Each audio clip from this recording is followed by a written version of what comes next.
तेरा वचन मेरे पाँवों के लिए दीपक है और मेरे मार्ग का उजियाला है। तेरा वचन मेरे पाँवों के लिए दीपक है। 11 सितंबर पहला पाठ।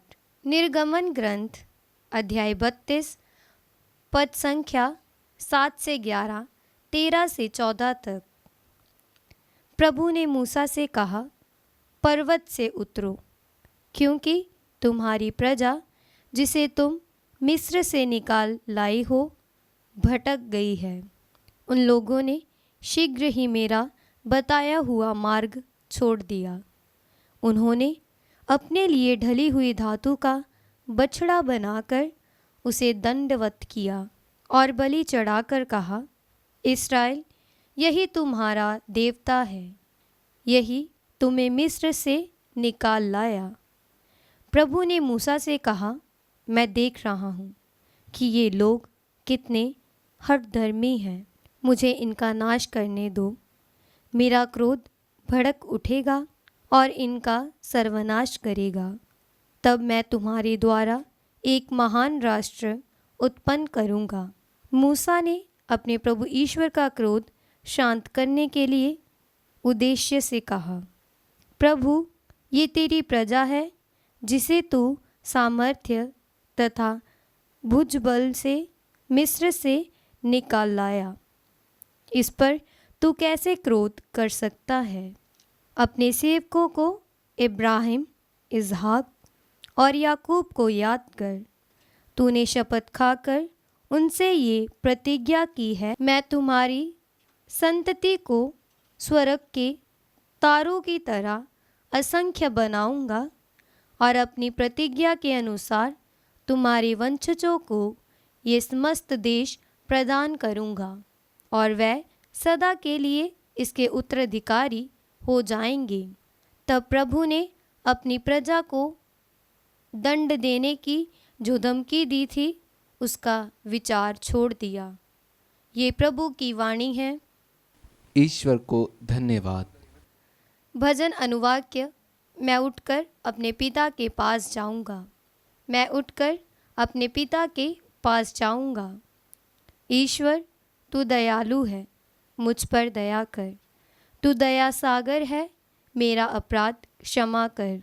मेरी दुष्टता पूर्ण रूप से धो डाल, मुझ पापी को शुद्ध कर। अनुवाक्य। मैं उठकर पिता के पास जाऊंगा। ईश्वर, मेरा हृदय फिर शुद्ध कर और मेरा मन फिर सुदृढ़ बना। अपने सांध्य से मुझे दूर ना कर, अपने पवित्र आत्मा से मुझे वंचित ना कर। अनुवाक्य। मैं उठकर अपने पिता के पास जाऊंगा। प्रभु, मेरे होंठ खोल दे, मेरा कंठ तेरा गुणगान करेगा। मेरा पश्चाताप ही मेरा बलिदान होगा। तू पश्चातापी दीनहीन हृदय का तिरस्कार नहीं करेगा। अनुवाक्य। मैं उठकर अपने पिता के पास जाऊंगा। दूसरा पाठ। पहला तिमुथियुस अध्याय 1 पद संख्या 12 से 17 तक। मैं हमारे प्रभु ईसा मसीह को धन्यवाद देता हूँ, जिन्होंने मुझे बल दिया और मुझे विश्वास के योग्य समझकर अपनी सेवा में नियुक्त किया है। मैं पहले ईश निंदक, अत्याचारी और अन्यायी था, किंतु मुझ पर दया की गई, क्योंकि अविश्वास के कारण मैं ये नहीं जानता था कि मैं क्या कर रहा हूँ। मुझे हमारे प्रभु का अनुग्रह प्रचुर मात्रा में प्राप्त हुआ और साथ ही वो विश्वास और प्रेम भी, जो हमें ईसा मसीह द्वारा मिलता है। यह कथन निश्चित और नितांत विश्वसनीय है कि ईसा मसीह पापियों को बचाने के लिए संसार में आए और उनमें सर्वप्रथम मैं हूँ।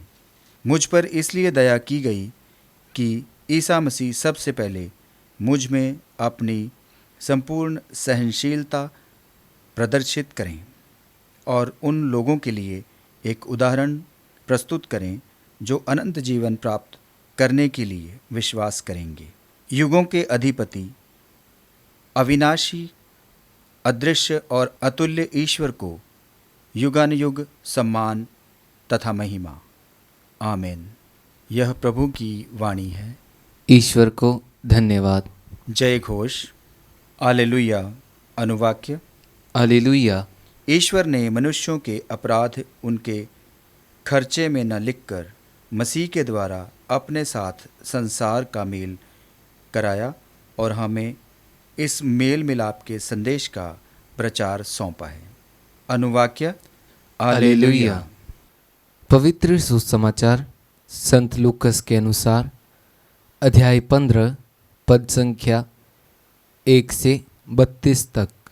ईसा का उपदेश सुनने के लिए नाकेदार और पापी उनके पास आया करते थे। फरीसी और शास्त्री यह कहते हुए भुनभुनाते थे, यह मनुष्य पापियों का स्वागत करता है और उनके साथ खाता पीता है।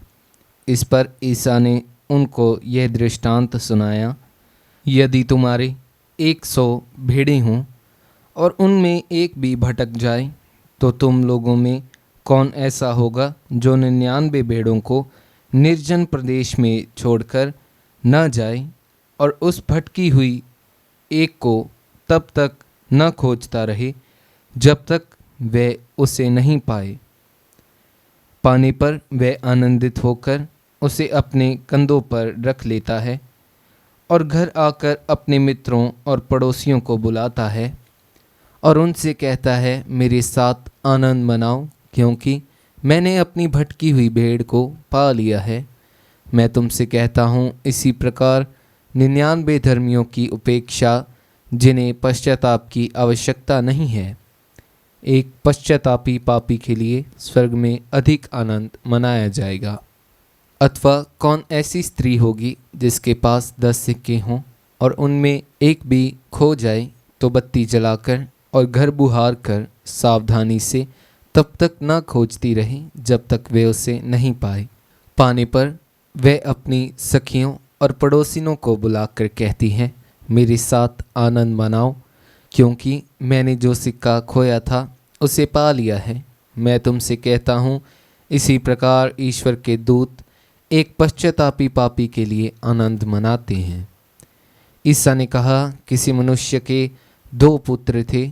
छोटे ने अपने पिता से कहा, पिताजी, संपत्ति का जो भाग मेरा है मुझे दे दीजिए। और पिता ने उनमें अपनी संपत्ति बांट दी। थोड़े ही दिनों बाद छोटा बेटा अपनी समस्त संपत्ति एकत्र कर किसी दूर देश चला गया और वहाँ उसने भोगविलास में अपनी संपत्ति उड़ा दी। जब वह सब कुछ खर्च कर चुका तो उस देश में भारी अकाल पड़ा और उसकी हालत तंग हो गई। इसलिए वे उस देश के एक निवासी का नौकर बन गया, जिसने उसे अपने खेतों में सूअर चराने भेजा। जो फलियां सूअर खाते थे उन्हीं से वह अपना पेट भरना चाहता था, लेकिन कोई उसे उनमें से कुछ नहीं देता था। तब वह होश में आया और ये सोचता रहा, मेरे पिता के घर कितने ही मज़दूरों को ज़रूरत से ज़्यादा रोटी मिलती है और मैं यहाँ भूखों मर रहा हूँ। मैं उठकर अपने पिता के पास जाऊँगा और उनसे कहूँगा, पिताजी, मैंने स्वर्ग के विरुद्ध और आपके प्रति पाप किया है। मैं आपका पुत्र कहलाने की योग्य नहीं रहा।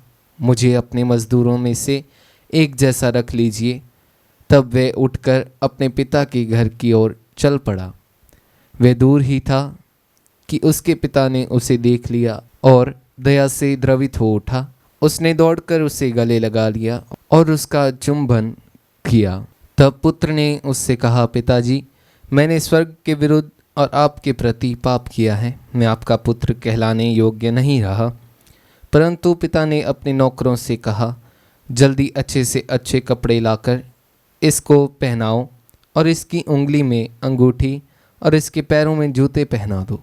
मोटा बछड़ा भी लाकर मारो, हम खाएं और आनंद मनाएं, क्योंकि मेरा यह बेटा खो गया था और फिर मिल गया है। और वे आनंद मनाने लगे। उसका जेठा लड़का खेत में था। जब वह लौटकर घर के निकट पहुंचा तो उसे गाने बजाने और नाचने की आवाज़ सुनाई पड़ी। उसने एक नौकर को बुलाया और इसके विषय में पूछा। इसने कहा, आपका भाई आया है और आपके पिता ने मोटा बछड़ा मारा है, क्योंकि उन्होंने उसे भला चंगा वापस पाया है। इस पर वह क्रुद्ध हो गया और उसने घर के अंदर जाना नहीं चाहा।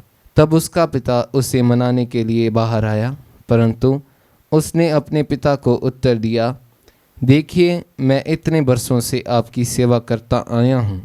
मैंने कभी आपकी आज्ञा का उल्लंघन नहीं किया, फिर भी आपने कभी मुझे बकरी का बच्चा तक नहीं दिया, ताकि मैं अपने मित्रों के साथ आनंद मनाऊं।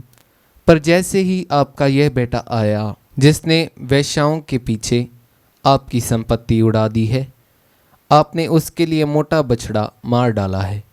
इस पर पिता ने उससे कहा, बेटा, तुम तो सदा मेरे साथ रहते हो और जो कुछ मेरा है वह तुम्हारा है, परंतु आनंद मनाना और उल्लसित होना उचित ही था, क्योंकि तुम्हारा यह भाई मर गया था और फिर जी गया है, यह खो गया था और फिर मिल गया है। यह प्रभु का पवित्र सुसमाचार है। ख्रीस्त की जय।